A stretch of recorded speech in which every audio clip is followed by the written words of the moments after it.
Начинают готовить детей к войне. Передать привет Олегу Гайдукевичу, бывшему начальнику Фрунзенского РОВД. Как правило, очень богатые люди не идут с солдатами воевать на войну.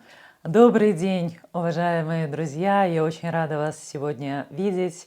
И мы поговорим про то, что такое мир. Потому что, конечно же, мы все понимаем, что мир – это место, в котором нет войны, но на самом деле это очень такое поверхностное значение, и я бы хотела поговорить про то, как мир связан с другими аспектами нашей жизни. Например, очень такой важный вопрос. Все сегодня говорят про возможные переговоры между Владимиром Путиным и Владимиром Зеленским. И может ли Россия и Украина подписать мирное соглашение и найти какой-то компромисс, остановить войну? Но мы же все прекрасно понимаем, и я думаю, вы тоже, что мир в Украине не наступит, даже если такое соглашение будет подписано. Не будет ситуации, что вот подписано соглашение Путиным и Зеленским, и после этого раз и украинцы с россиянами начинают дружить семьями, ездить друг к другу в гости, относиться друг к другу тепло. Понятно, что этот процесс восстановления мира, он намного глубже и намного серьезнее, чем просто какие-то бумаги, которые подписаны, пусть даже и лидерами государств. И если мы говорим про мир, то понятно, что да, мир – это место, в котором нет войны, но давайте возьмем такой пример, как Беларусь. В Беларуси нет войны, и это правда. В Беларуси нет вооруженного конфликта, и это тоже правда. Но можем ли мы считать, что в Беларуси есть мир? Я думаю, что нет. Потому что мир очень тесно связан с таким понятием, как безопасность. И в Беларуси, конечно же, не безопасная ситуация. Мир – это возможность людей жить в защите. И мы все прекрасно понимаем, что ни один человек сегодня в Беларуси не чувствует себя под защитой. Прежде всего потому, что в Беларуси сегодня не работают законы, отсутствует независимый суд, и человек, столкнувшийся с беспределом властей на том или ином уровне, он не может никаким образом защитить себя. Просто нет таких правовых инструментов. Я бы хотела напомнить слова Александра Лукашенко, который сказал их в 2020 году, что иногда не до законов. Вот в Беларуси сегодня ситуация, когда иногда не до законов, и, соответственно, мы не можем говорить о том, что в Беларуси сегодня мир и безопасность для всех граждан этой страны. Конечно же, очень важно помнить, что мир очень тесно связан с такими понятиями, как бедность и социальная справедливость. Я обращаю ваше внимание, что ни в России, ни в Украине, как правило, очень богатые люди не идут с солдатами воевать на войну. В войне участвуют, как правило, очень бедные социальные слои населения, которые не смогли откупиться или не смогли иметь какие-то законодательные рычаги, как уклониться от участия в войне. Но не берем там отдельные случаи, когда человек идет на войну добровольно, мы говорим про социальные классы.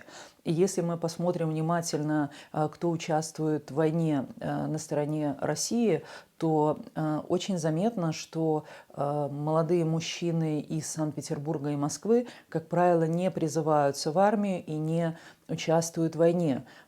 Упор в мобилизации, упор на привлечение молодых мужчин в качестве солдат делается как раз-таки на маргинальные районы, на отдаленные районы, и там, где для молодых мужчин, которые не имеют достаточно средств к существованию, для молодых мужчин предлагается такой вариант, как возможность обменять свою готовность совершать насилие, убивать, грабить, насиловать и так далее на какие-то социальные преференции.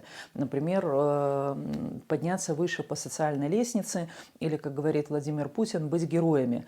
И то же самое касается и заключенных, когда заключенным в тюрьмах предлагают возможность поехать на войну, и если они выживут, они возвращаются назад, полностью амнистированные, ну и, соответственно, с определенным более высоким социальным статусом. Мы видим также, что для того, чтобы молодые мужчины более охотно участвовали в войне, им предлагаются не только социальные плюшки, но им предлагается также и денежное вознаграждение, которое не актуально для богатых мужчин, но актуально для мужчин, которые по-другому не могут заработать такие деньги. Поэтому если мы хотим достичь мира в нашем регионе, то вопрос борьбы с бедностью, вопрос социальной справедливости, вопрос доступа к возможному зарабатыванию больших денег без нарушения закона, без участия в войне, без насилия, это приоритетный вопрос. И мы сейчас, конечно, говорим больше про будущее, не про сегодня, но это то, про что мы должны помнить. Без борьбы с бедностью и без борьбы за социальную справедливость мы не сможем достичь мира в нашем регионе. Также, конечно же, вопросы мира, они очень тесно связаны с гендерным равенством и с борьбой с патриархальными установками. Потому что сегодня, давайте посмотрим, что происходит в нашем регионе. Сегодня есть, и вполне понятно почему, только одна социально одобряемая гендерная роль для мужчины. Это мужчина-защитник, это мужчина с оружием в руках, который там или защищает свою родину, или там, как в России, там якобы борется с денацификацией или там совершает какие-то там другие действия. Ну, все равно эти вопросы так или иначе оправдываются, ну, якобы защитой, да. Но мы все прекрасно видим, что другие мужчины, которые по каким-то причинам не хотят держать оружие в руках, ну или не могут держать оружие в руках, они вдруг оказываются неважными, несерьезными людьми второго сорта. И это касается, например, отказчиков по соображениям совести, тех мужчин, которые не хотят брать оружие в руки. Это касается дезертиров, которые убегают с поля боя или убегают из армии. Это также касается и бывших солдат, тех, кто демобилизованы по состоянию здоровья, потому что потеряли свое здоровье в бою. Что происходит с этими группами мужчин? В первую очередь, если мы говорим про отказчиков по соображениям совести и дезертиров, мы видим, что в отношении этой группы людей есть очень сильное социальное осуждение в своих сообществах. Это не поощряется, и считается, что там нет, служил в армии не мужик, нужно стать мужчиной, и мужественность очень тесно связана как раз-таки с готовностью мужчины держать оружие в руках и с готовностью мужчины убивать. И, соответственно, мы видим отношение к отказчикам по соображениям совести и дезертирам как в России, так и в Беларуси, и в Украине. Оно везде примерно одинаково плохое. И это как раз-таки говорит про то, что вот эта ролевая модель для мужчины, она не является социально одобряемой. Что же происходит с демобилизованными солдатами по состоянию здоровья, с теми, кто не может продолжать воевать? Мы видим, что эта группа, опять-таки, не является приоритетной для общества, как правило, и возникает масса проблем, связанных с тем, что пока мужчина был здоровым, он мог держать оружие в руках, он мог участвовать в войне, он был интересен для общества, он был герой, и на него обращали внимание. Как только он перестал иметь возможность, собственно, воевать, тогда начинается масса проблем. И я бы привела пример с белорусами, которые сегодня воюют в Украине на стороне Украины. А что с ними происходит после того, как они, например, стали инвалидами? Во-первых, им не продляется вид на жительство в Украине, поскольку контракт с ВСУ, он разорван, и, естественно, он разорван, потому что они не могут продолжать дальше воевать, потому что они демобилизованы по состоянию здоровья, и, соответственно, по сути, им нужно покинуть Украину, потому что у них нет других оснований оставаться в этой стране. Но назад в Беларусь они вернуться не могут. А это значит, что...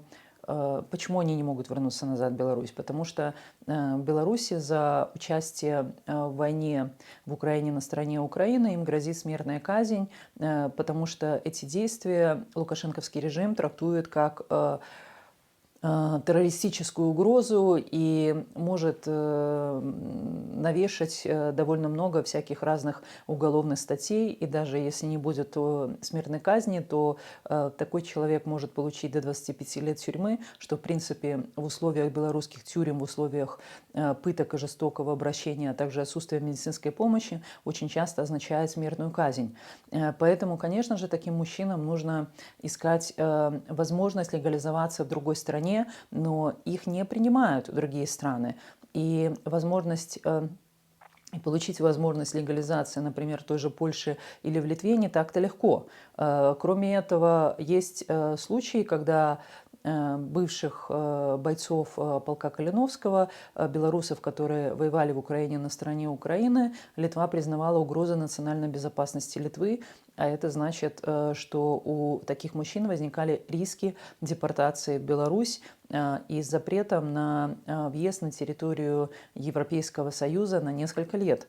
И вы понимаете, что про людей, которые воевали в Украине на стороне Украины, очень мало говорится. Никто не рассказывает в медиа про их проблемы, никто не рассказывает, с какими сложностями им пришлось столкнуться, никто не рассказывает про то, через что им приходится проходить. Почему? Потому что в общественном сознании эти люди не являются приоритетной группой. Они уже не могут держать оружие в руках, и они не могут быть полезными в качестве защитников той или иной страны. В данной ситуации Украины. И мы видим, что сегодня для демобилизованных солдат отсутствуют программы, я говорю в данной ситуации про белорусов, потому что про украинцев я не так много знаю, но если мы говорим про белорусов, которые воевали в Украине на стороне Украины, отсутствуют программы реабилитации, государственной реабилитации, отсутствуют программы поддержки, им не платится пенсия, например, в Украине, если они потеряли свое здоровье, и многие другие вещи, которые должны были происходить, с ними не происходят, потому что, опять-таки, они не приоритетная группа, поэтому иногда возникает не очень хорошее чувство, что наших мужчин просто использовали, и когда они стали не нужны, они стали не нужны. Это неправильно, но это очень тесно связано как раз-таки с вопросами мира и гендерного равенства, как мы понимаем, собственно, да, в какой мир, какое безопасное общество мы строим. И если мы ориентируемся только на патриархальные установки и на то, что только мужчина-защитник является приоритетным, а все остальные мужчины не являются приоритетными, то, конечно же, такие ситуации будут и дальше. И это не единичные случаи. Это парадигма, скажем так, мышления общества, и по-другому не будет, пока мы не начнем бороться за мир, в том числе борясь с патриархатом и патриархальными установками. Но не только мужчины страдают от патриархальных установок в условиях войны и вооруженных конфликтов. Мы говорим также и про женщин, потому что в ситуации войны, естественно, общество предлагает для женщины только одну правильную модель. Это женщина, которая должна вдохновлять своих мужчин, брать оружие в руки и идти на войну. И я тут хочу привести пример российских женщин. Таких примеров было особенно много в начале войны, когда мужчина не хотел идти на войну, он боялся, что его убьют, он не хотел брать оружие в руки, но именно женщина его рода, в его семье это мать или жена, заставляли мужчину идти на войну, потому что он должен быть героем. Для ее окружения, для нее было очень важно, чтобы ее окружение считало, что вот мой мужчина ушел на войну, он герой, он молодец. А если он не пойдет на войну, соответственно, он не молодец, да? И именно женщины выпихивали мужчин, заставляли их брать оружие в руки. Хотя все могло быть наоборот, и иногда бывает наоборот, когда женщины, наоборот, выступают против участие мужчин в войне, прячут своих мужчин, помогают им бежать, выступают против войны. И мы видим, как много, например, российских женщин в антивоенном движении и помогают в том числе российским отказчикам по соображениям совести не участвовать в войне и не брать оружие в руки. Но поэтому мы видим, что роль женщин велика, и мы также видим, что мы должны бороться с навязыванием вот этой одной единственно правильной модели поведения для женщин. Это модели, что женщина должна вдохновлять мужчину идти на войну. Также, конечно же, вопросы мира, они очень тесно связаны и с вопросами прав человека, и мы видим, что происходит в нашем регионе, когда началась война. Я хочу здесь привести пример Литвы, когда сегодня уже министр обороны Лавринас Кащунас, он открыто противопоставляет два понятия. Это защита, оборона и права человека. То есть, если ты защищаешь людей и страну, значит, ты можешь наплевать на права человека. Ну и, соответственно, если ты защищаешь права человека, вроде бы как бы ты не участвуешь в защите страны от войны и военных действий. Это абсолютно политическая манипуляция. Это не так, потому что не может быть мира только для какой-то определенной группы людей, а для остальных война. Здесь либо все оказываются затронуты войной и вооруженным конфликтом, либо, собственно, никто. И поэтому здесь, как и с демократией, не может быть мира, например, только для мужчин, а для женщин война или там наоборот, неважно, какие социальные группы. Здесь права человека как раз-таки гарантируют мир в определенной стране, как и мир очень тесно связан с возможностью решать конфликты ненасильственным путем. Что это значит? Это значит, что разные политические группы должны иметь возможность получить доступ к власти и к процессам принятия решений, например, во время свободных выборов, используя избирательные процессы. В Беларуси, опять-таки, нет мира, потому что нет избирательных процессов. На сегодняшний день невозможно путем свободных и честных выборов, например, поменять Александра Лукашенко или человеку вот с улицы, или человеку из оппозиции прийти в так называемый белорусский парламент и быть избранным там честным путем. То есть изначально закладывается такая мина или там закладывается такая основа, что в Беларуси власть невозможно изменить ненасильственным путем, невозможно изменить через избирательные системы. То есть уже закладывается такая очень большая основа для вооруженного конфликта или для гражданской войны. И закладывает эту основу, конечно же, не оппозиция, закладывает эту основу Александр Лукашенко и его окружение, причем они очень четко понимают, что они делают, потому что на сегодняшний день Лукашенко прямо заявляет, что он готовится к войне, он укрепляет силовые структуры, он дает очень серьезные полномочия КГБшникам или МВД или военным. Например, на сегодняшний день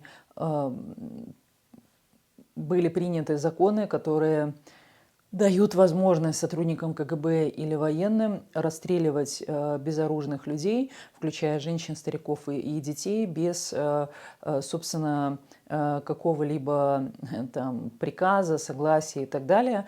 Это говорит про то, что Лукашенко понимает, что ситуация развивается таким образом, он загоняет ситуацию в тупик, из которого возможен выход только вооруженного конфликта. Он не дает никаких вариантов, чтобы конфликт между ним и белорусским обществом, которое после 2020 года не хотело бы видеть его президентом, мог быть бы разрешен каким-то другим путем.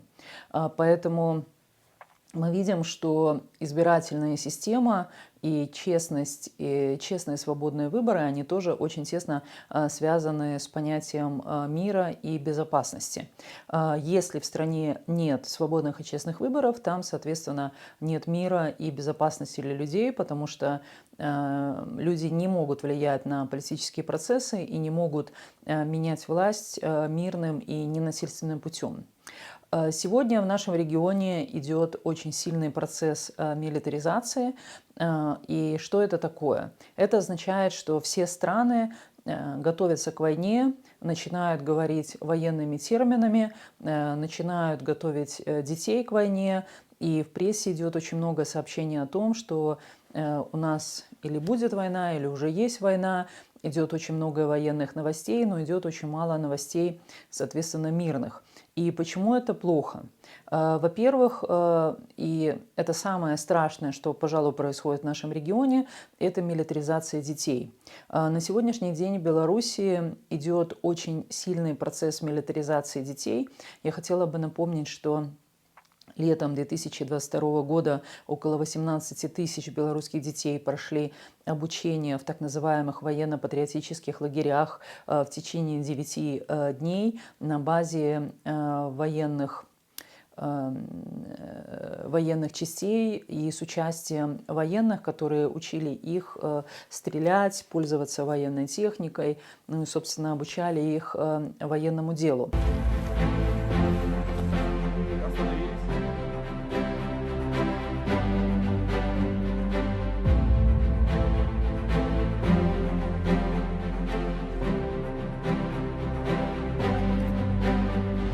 Год назад, 2 октября прошлого года, на базе войсковой части 3214 был создан военно-патриотический клуб «Рысь». Инициатором был наш президент Республики Беларусь Александр Григорьевич Лукашенко. А далее в системе МВД, благодаря министру внутренних дел, командующему внутренними войсками, был создан именно первый клуб, который функционирует уже год. Время показало, что мы двигаемся по правильному пути. Время показало, что детям это нравится. И самое главное, что уже на сегодняшний день они фактически готовы с нами стать в строй на защиту нашей любимой родины Республики Беларусь.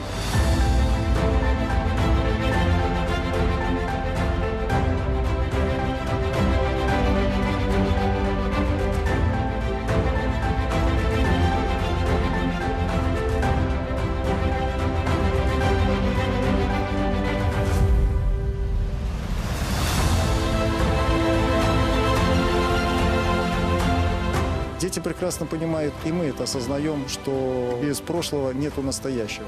Никто не забыт, ничто не забыто. Самое главное, что ребятишки это прекрасно осознают, и даже в эту погоду они готовы поехать в это место, чтобы еще раз посмотреть на эту святыню, на этот памятник и принять в том числе участие в благотворительной такой акции по наведению порядка в этом священном месте. Эти люди были ни в чем не виноваты. Тогда их не смогли защитить. Знаю, что там были дети моего возраста. Но такое больше никогда не повторится, мы свою страну защитим.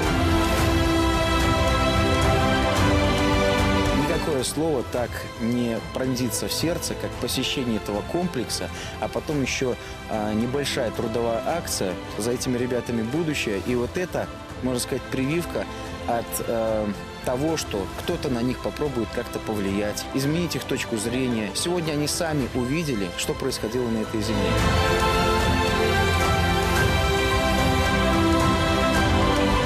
В Рыси на самом деле воспитываются настоящие мужчины, и самый важный момент, что наши военные очень трепетно относятся к детям, они стараются их обучить, это в первую очередь, но и также уберечь их и относиться именно как к деткам, но и в том числе и, конечно же, там присутствует дисциплина. Пройдут годы, и мы увидим, что то, что сегодня мы посеяли в виде небольшого зернышка, вырастет в большое колосистое поле, и мы будем уверены, что наша страна в надежных руках. Я очень люблю свою родину. У нас самый лучший президент! Я буду защищать Беларусь! Враг не пройдет! Спецназ – сила. Я пойду в спецназ. Рысь – это круто! Я буду защищать своих родителей! Товарищ президент, мы не подведем! С Магары даже не надейтесь! Дорогие наши воспитанники военно-патриотического клуба «Рысь», огромное вам спасибо за такое добросовестное, регулярное посещение всех занятий в военно-патриотическом клубе, за ваше старание, за вашу учебу, за ваше участие во всех мероприятиях и общественных, и политических, и трудовых. Огромное спасибо вашим родителям за ту поддержку, которую они оказывают вам, за то доверие, которое они нам оказали. Мы, дорогие наши дети, вас очень-очень любим. Желаем исполнения всех желаний, желаем хорошего настроения, желаем здоровья, желаем, чтобы вы все поступили. И это очень плохо. Почему? Потому что дети начинают приучаться к мысли, что убивать – это социальная норма, что решать конфликты с помощью оружия и с помощью насилия – это социальная норма, это нормально. И мы все прекрасно понимаем, что дети, они учатся или познают, собственно, внешний мир, все, что происходит, они познают в процессе игры. И понятно, что если дети начинают активно играть в войну, а тем более, если они участвуют в так называемых военно-патриотических лагерях типа «Рыси», которые курирует печально известный Николай Карпенков, если они участвуют в военно-патриотических играх, военно-патриотическом воспитании, то для них становится вот с самого раннего детства очень понятно, что насилие является абсолютно нормальным путем разрешения любого конфликта. То есть, если ты скажем, сильный, если ты можешь совершать насилие в отношении кого-либо, значит, ты прав.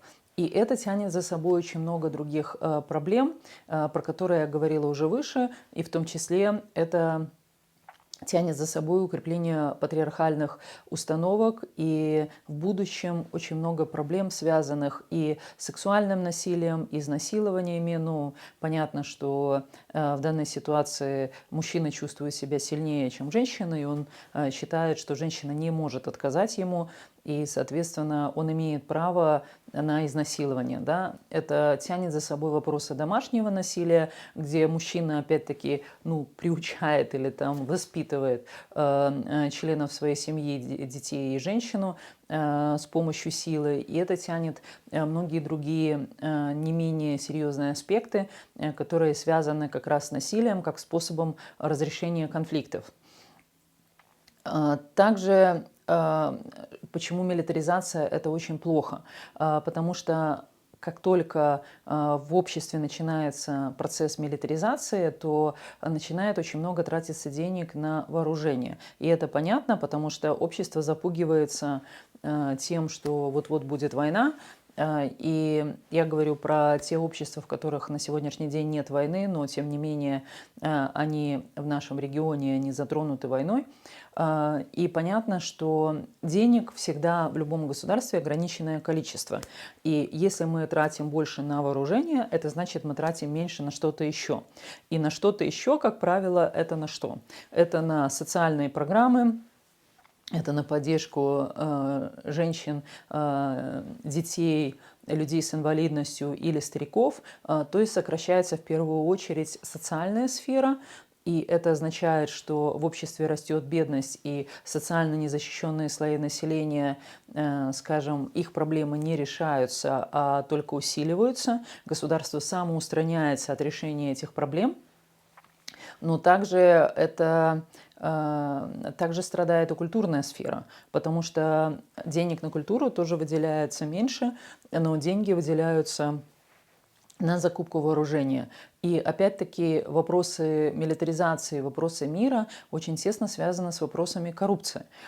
И, к сожалению, тоже про это надо говорить, потому что тема очень невкусная, она непривлекательная, но тем не менее она есть. Понятно, что во время войны очень сложно проследить военные деньги, и очень сложно проследить все, что происходит, потому что, понятно хаос, понятно насилие, понятно, что ничего не понятно, и в этой ситуации люди делают действительно огромные состояния на коррупции, и которые они бы никогда не смогли сделать в мирное время. Поэтому, к сожалению, это тоже надо признать, есть люди, которым очень выгодна война, и выгодно, чтобы война продолжалась бесконечно, потому что они получают довольно серьезные деньги там, на закупках, на злоупотреблениях, на превышение там, цен и многих-многих-многих других вещах. Поэтому коррупция также очень тесно связана с милитаризацией и с вопросами войны и мира. Также милитаризация, и я уже про это говорила, она плоха тем, что людям начинает вдалбливаться в голову такая простая мысль, что иногда не до законов, и что если мы готовимся к войне, то нам надо забыть про права человека. И, как правило, в любом государстве здесь начинается такой процесс, он начинается с очень маргинальных групп, которые, как правило, в обществе считаются не очень привлекательными. Но это понятно, это бездомные, это, например, наркоманы, это, возможно, там люди с психическими заболеваниями, там, с какими-то отклонениями и так далее, и так далее. Мигранты те же самые, и всегда в обществе начинаются нарушения прав вот этих маргинальных групп, уязвимых групп, и которые после этого распространяются на другие группы и на все общество. Когда становится понятно, что при любых соблюдениях прав человека, которые не нравятся силовым структурам или не нравятся правящей там, партии, правящей группировке в этот момент, становится очень легким объяснение, что ну, мы же готовимся к войне, у нас же война, у нас же вот такие проблемы, а вы тут лезете со своими правами человека. Но в этой ситуации, конечно, вот этот способ решения конфликта с помощью насилия, он начинает распространяться и на все другие сферы. Он просто вот, как сказать, как яд просто-напросто, да, и начинаются проблемы с правами человека абсолютно на всех уровнях. Это, к сожалению, очень закономерный процесс, но общество должно знать про эти процессы и должно довольно активно этому сопротивляться. Никакая война, никакие военные действия не могут оправдать нарушение прав человека и универсальность концепции прав человека, которая есть. Потому что иначе мы все превращаемся в животных, и мы отказываемся от всех достижений цивилизации, которые, собственно, человечество получило за эти много-много тысяч лет, борясь за определенные общие правила игры для всех. Поэтому говорить про то, что если у нас война, то мы имеем право нарушать права человека, нет. Это не так, и здесь очень важно, чтобы мы все понимали, что мы не должны допустить нарушения прав человека в отношении абсолютно любой группы и не слушать объяснения о том, что вот у нас скоро война или мы находимся в состоянии войны, и поэтому мы можем делать вот это, вот это, вот это. Не можем. Есть стандарты, есть права человека, и нужно требовать эти права человека соблюдать. Аналогично это касается и Александра Лукашенко и всего его окружения, который точно так же себе объясняет, что мы находимся в состоянии войны, поэтому мы там можем репрессировать довольно большие группы людей. Нельзя, и это те преступления, которые не имеют срока давности. Но, собственно, когда есть милитаризация, понятно, что какая-то группа общества понимает опасность этих процессов, поэтому во всем мире существует очень большое антимилитаристское, антивоенное движение, цель которого очень понятна. Это движение, которое борется против войны, вооруженных конфликтов и борется против насилия как способа решения конфликтов. В первую очередь это такие большие организации, как Международный интернационал противников войны, членом которого, кстати, является Международный центр гражданских инициатив «Наш дом», организация, которую я возглавляю. Также Международное бюро мира – это организация, которая выдвинула «Наш дом» и другие организации России и Украины, которые борются за права отказчиков по соображениям совести на Нобелевскую премию мира в 2024 году, и многие другие антивоенные организации, которые выступают против войны как способа решения конфликтов.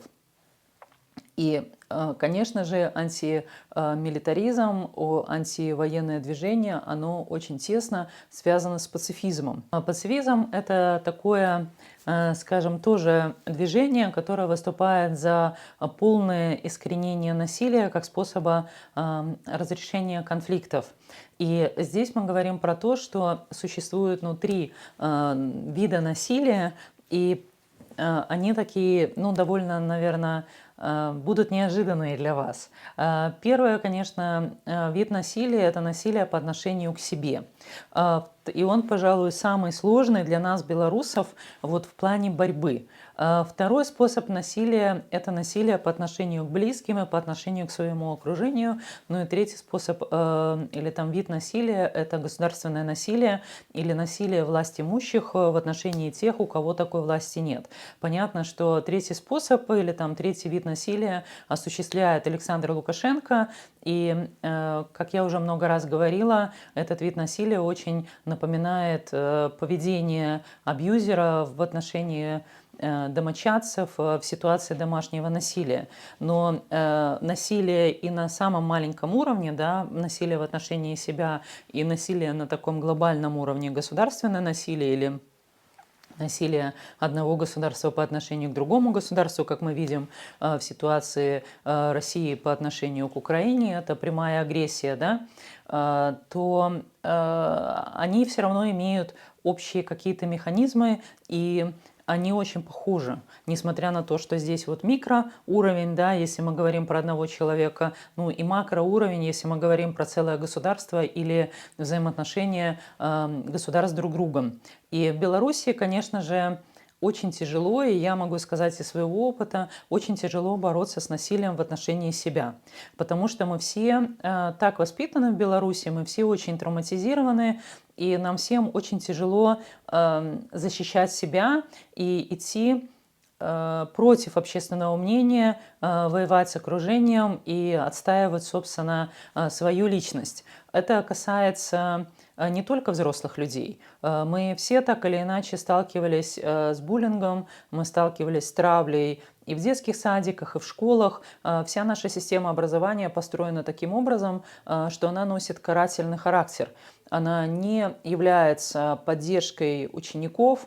Наша социальная система по якобы защите детей, и я в данной ситуации хотела бы привести пример с декретом номер 18, печально известным декретом о положении детей в социально опасном положении. Государственная система по защите детей, она также носит карательный характер. У нас нет ни одного белорусского закона, который был бы направлен на защиту детей и на поддержку ребенка, на развитие его уникальной личности и на поддержку его уникальной личности. У нас до сих пор нет законов, которые бы запрещали травлю, у нас нет образовательных методик, и этому не учат в пединститутах или в педуниверситетах, не учат учителей, как бороться со школьной травлей, как защищать ребенка. Наоборот, учитель в белорусской школе – это настолько бесправное существо, которое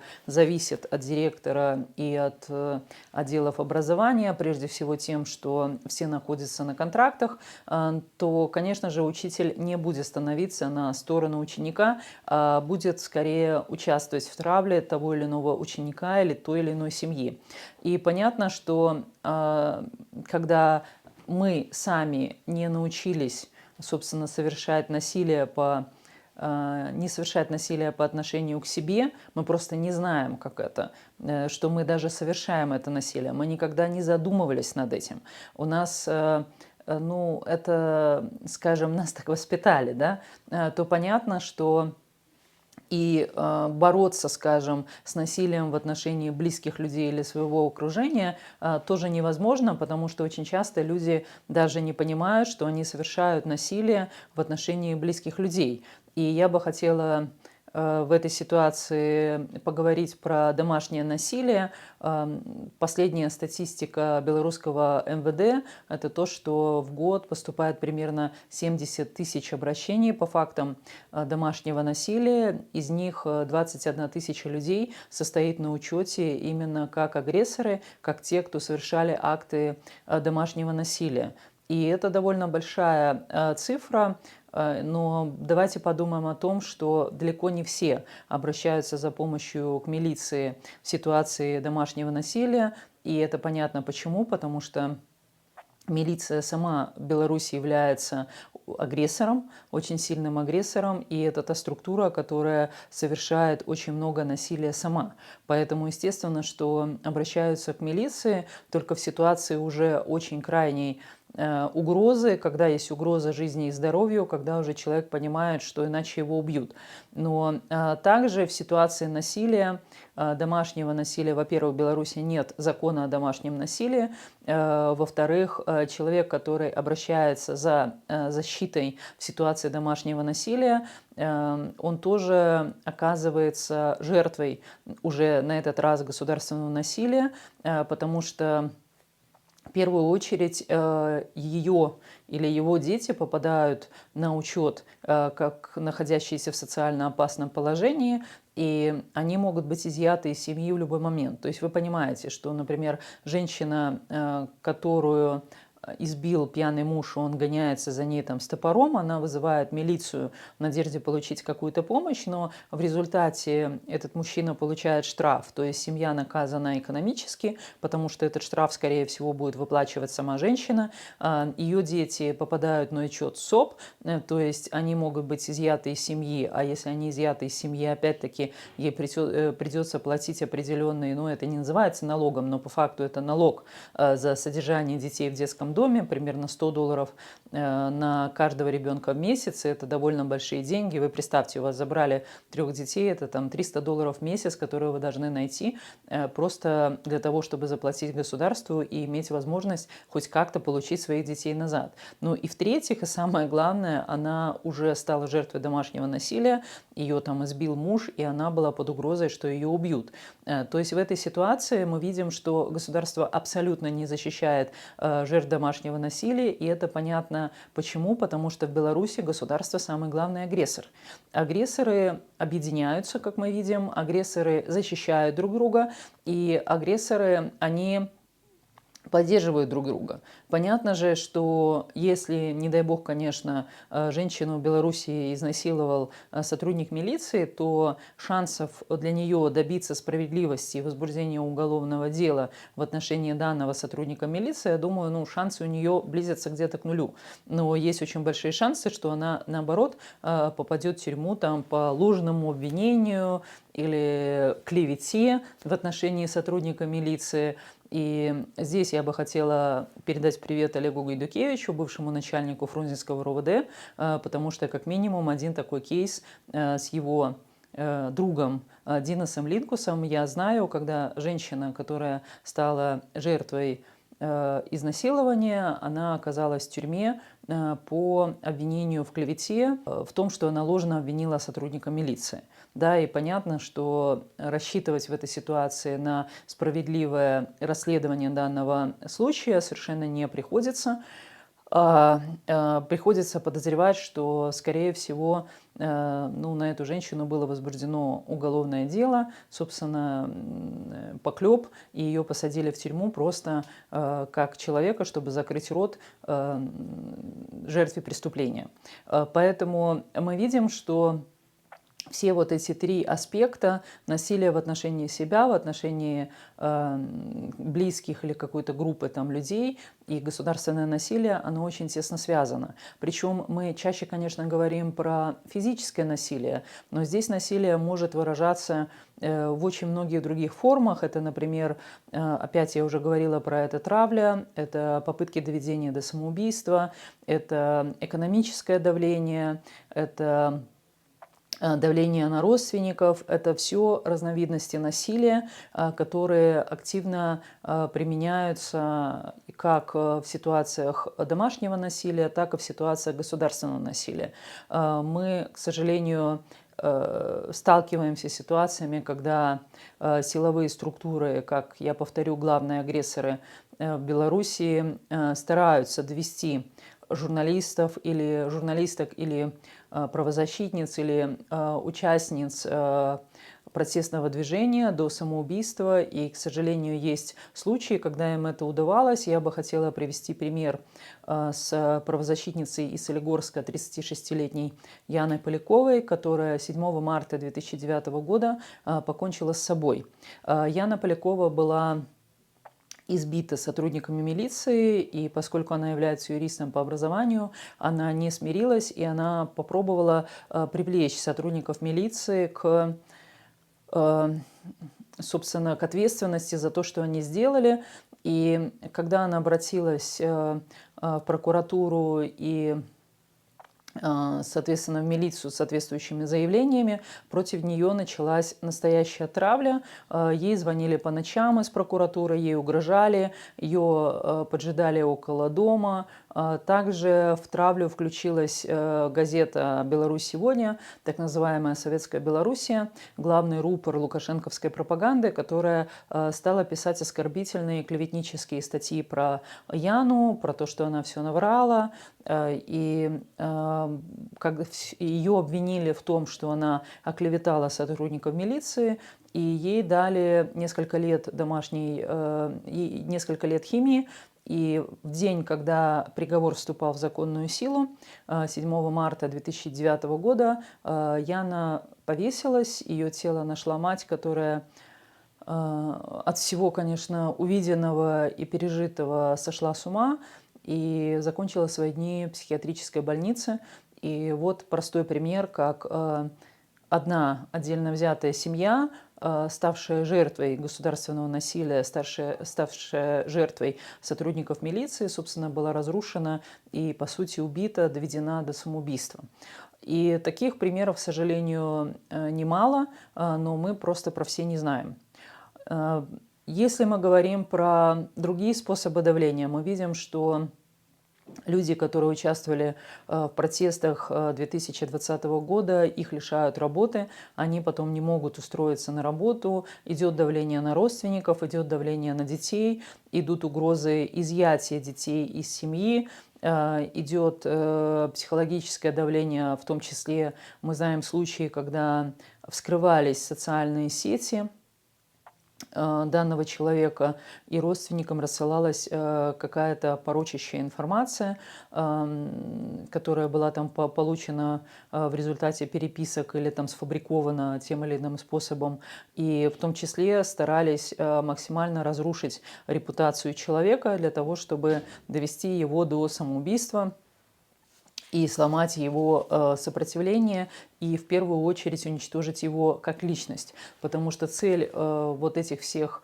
видов насилия – это прежде всего не просто там наставить там каких-то синяков человеку, да, а цель как раз-таки разрушить человека как личность, разрушить его ментально, чтобы он не мог оказывать сопротивление. Потому что если человек, конечно, психологически полностью разрушен, то им легче управлять, он легче выполняет незаконные приказы, он легче готов на какие-то очень некрасивые противоправные действия.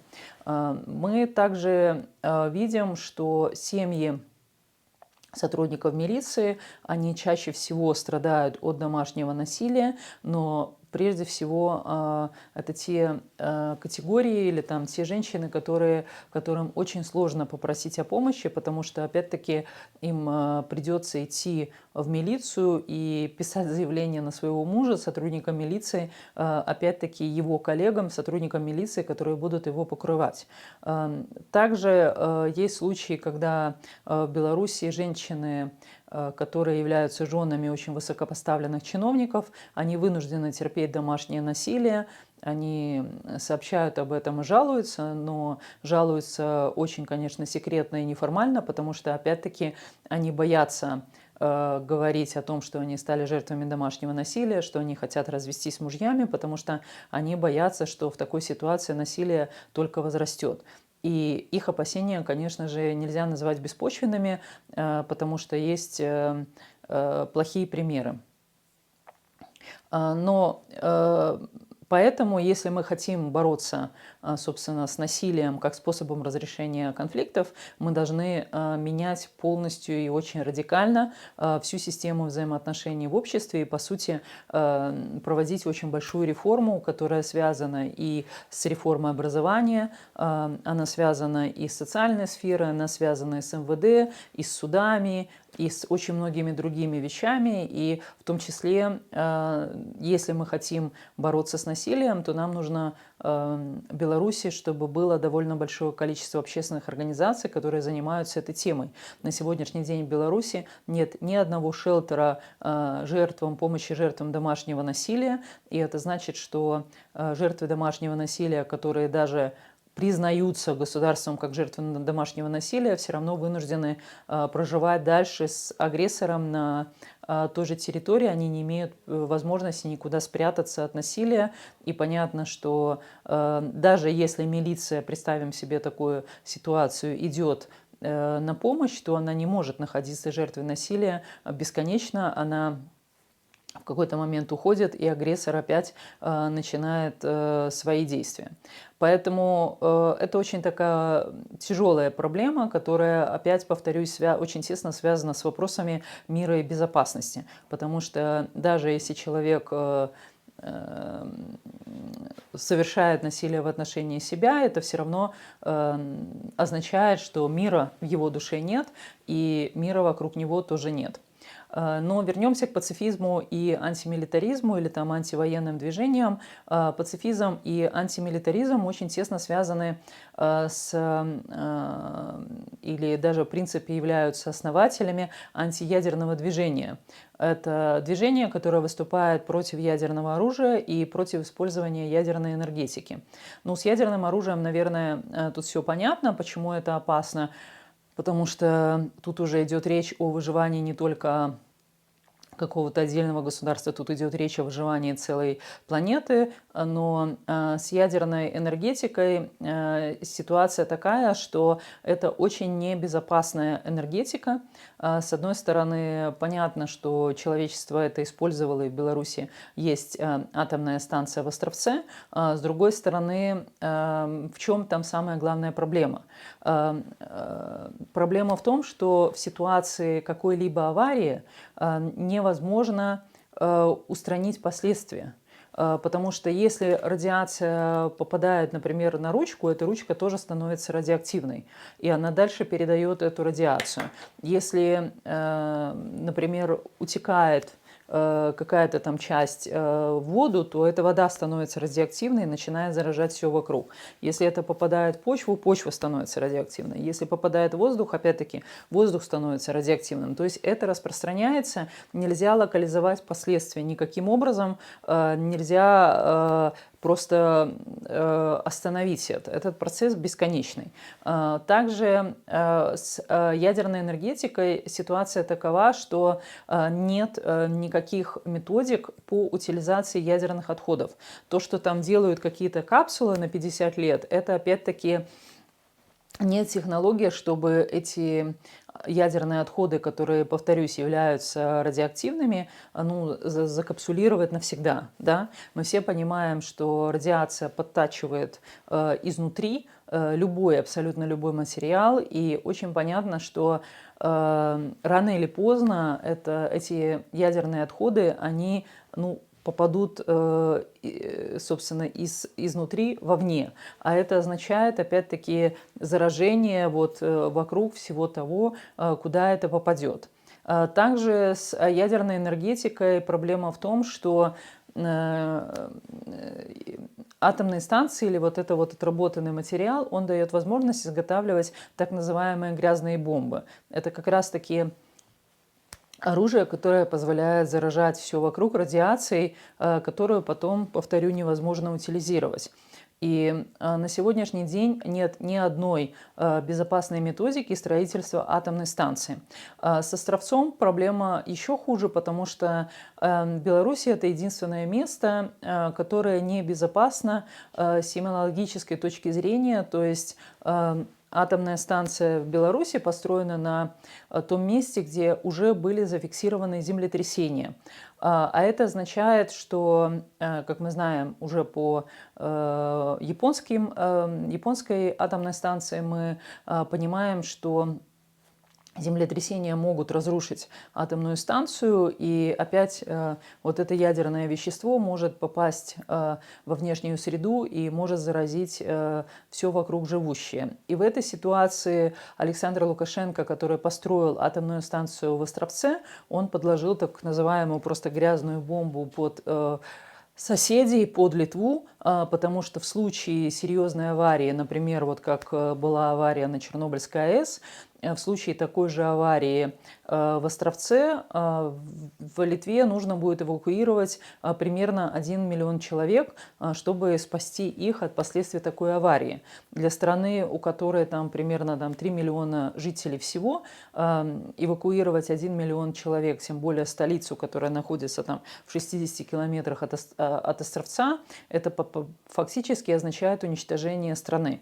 И это означает, что Лукашенко, вот он просто держит в своих руках оружие уничтожения Литвы, и именно как страны, потому что перенос там столицы потом там в Каунас или там Клайпеду или еще куда-то, это все равно не решает проблемы. По сути, Литва будет уничтожена.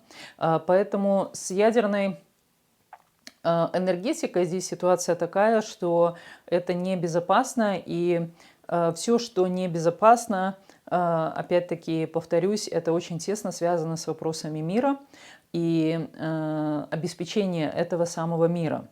И если мы вернемся к ядерному оружию, то, конечно же, мы вспомним, что самое крупное обсуждение использования ядерного оружия было в 1945 году, после того, как на Хиросима и Нагасаки были сброшены ядерные бомбы.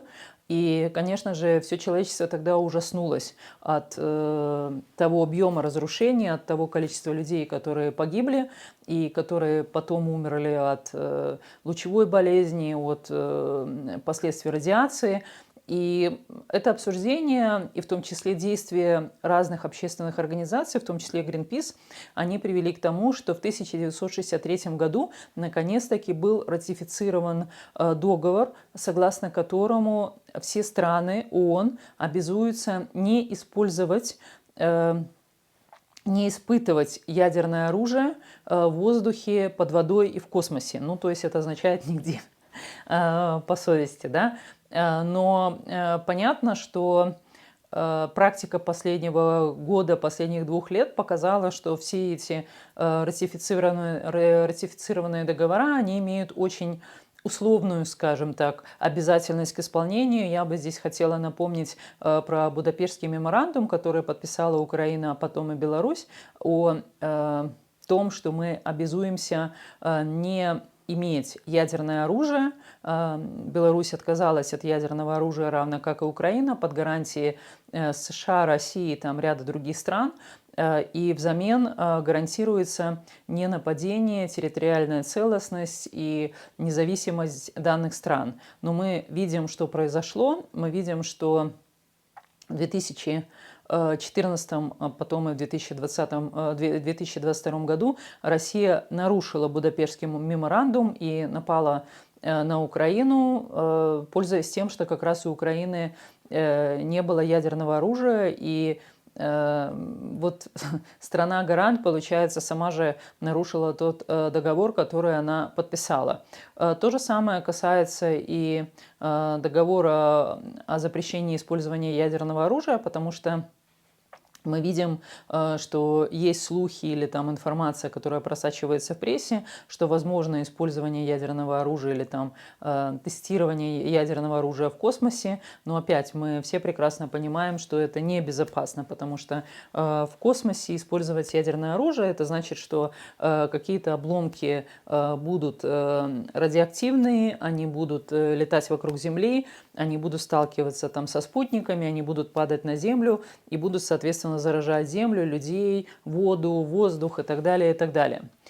Но это не значит, что если договора у нас сегодня только условно обязательны к исполнению, мы не должны требовать их обязательности. Конечно же, мы должны требовать, и в первую очередь мы должны требовать от государств гарантов Будапештского меморандума обеспечить те гарантии, которые они брали на себя в отношении Украины и Беларуси. Потому что на сегодняшний день эти гарантии не используются. И Игорь Ледник, правозащитник, который, к сожалению, умер от недостатка медицинской помощи в белорусской тюрьме, он как раз был один из тех, кто поднимал вопросы о том, что Будапештский меморандум не был выполнен в отношении Беларуси и требовал как раз-таки на основании этого привлечь Лукашенко под Гаагский трибунал как человека, который нарушил тоже ряд определенных соглашений и в том числе привлечь Россию, которая обязалась выступить гарантом для Беларуси, но также нарушила свои гарантии как в отношении Украины, не только в отношении Украины, но и в отношении Беларуси.